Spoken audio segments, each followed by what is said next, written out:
investigations provide the oldest documentation of cannabis as a pharmacologically active agent, concluded Dr. For psychoactive purposes, rather than for clothing or food.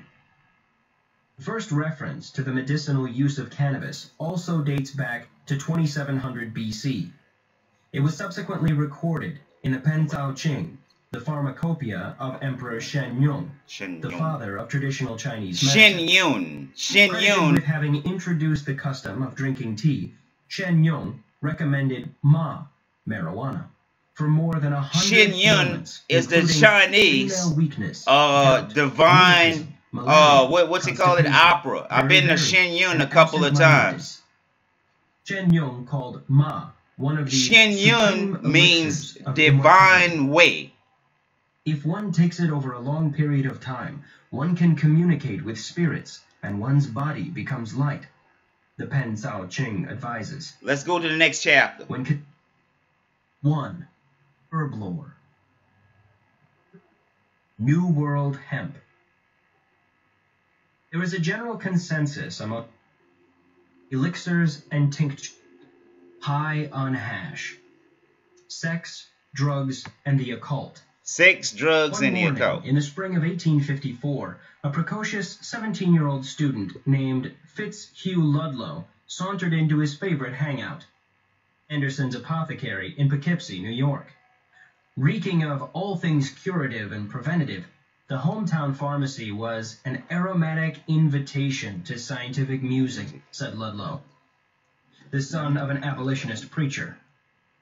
Anderson took a liking to the young man and allowed him to rummage through the store for hours on end. Ludlow had already sampled several psychoactive compounds, including ether, chloroform, and laudanum. And 2. Prohibition. Prohibition. The Mexican Connection. The Mexican Connection. High up in the rugged Sierra Madre Mountains, 50 miles inland from the Pacific Ocean, and a 3-day journey on muleback to the nearest Mexican village, a terraced crop of marijuana is ready for harvest.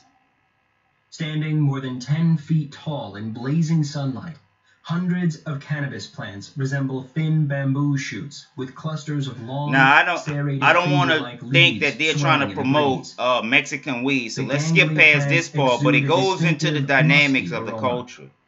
It is evolving. Once upon a time in the USA, alcohol was banned and cannabis was exempt from national crime legislation.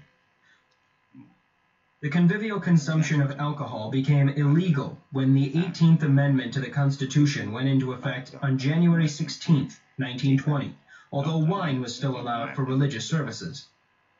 Endorsed by the American Medical Association, the noble experiment of prohibition produced ignoble results during the 13 years, 10 months, and 19 days that it lasted.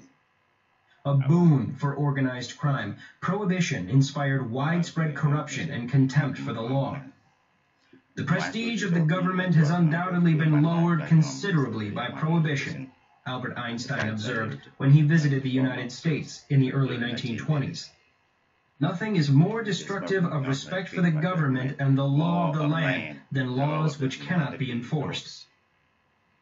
While the 20s roared, Americans from all walks of life embarked upon an unbridled drinking spree, a festival of hedonistic law-breaking. Babe Ruth, America's most celebrated sports star, regularly invited reporters to accompany him while he downed a dozen bottles of beer before playing baseball. Members of Congress, who spouted sanctimonious rhetoric about the evils of moonshine, had their own private club in the nation's capital, where they drank to their heart's content. Speakeasies, known as blind pigs, catered to millions of adults who brazenly flouted the law against alcohol. The cocktail was invented around this time in an effort to disguise the awful taste of bootleg hooch. Liquor poisonings, not surprisingly, were commonplace. Jazz flourished in the illicit social environment spawned by prohibition, which was also conducive to the recreational use of marijuana, a much safer and less expensive intoxicant. The mood of America swung from manic to gloomy with the sudden onset of the Great Depression. With few employment options available, distilling and smoking